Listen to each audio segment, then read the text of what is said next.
prior po ng aming assumption sa National Youth Commission, napansin namin na hindi siya naging priority ng previous commissioners.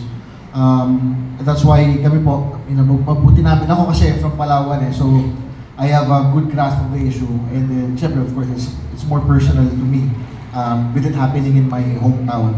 Pero yung, sa matter of national policy, it already came from the President himself that as part of yung sa speech niya sa SONA na yung kailangang may paalam sa kabataan sa susunod na salinlahi, yung kaalaman sa West Philippine Sea, that is, we consider that as our mandate already of being part of this conversation. Ngayon po, ang problema, yung kinakaharap po kasi na problema pagdating syempre, sa kabataan po ngayon, di ba?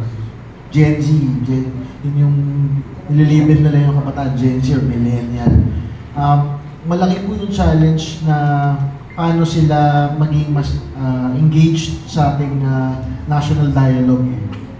Mataas po talagang incidence ng apathy. Although I don't have the data, pero based po talaga sa interactions natin online, it's very hard to get them on our side pagdating po dito sa laban na ito. That's why ginawa po namin itong engagements to personally reach out to the students, and hopefully with all of the attendees, they can start the ball rolling. We've been going around 5 provinces already, and I think the results, the impact is getting more and more visible. It's more felt than before. Kaya sa amin, maganda po yung atake na social media kasi po hindi namin matatanggal yung yung reality na yun na we are all engaged in this new platform. This is a new estate, kumbaga.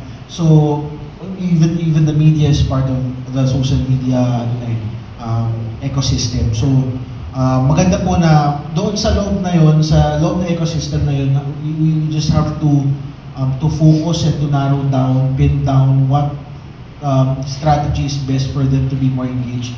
And that is by making it more relatable.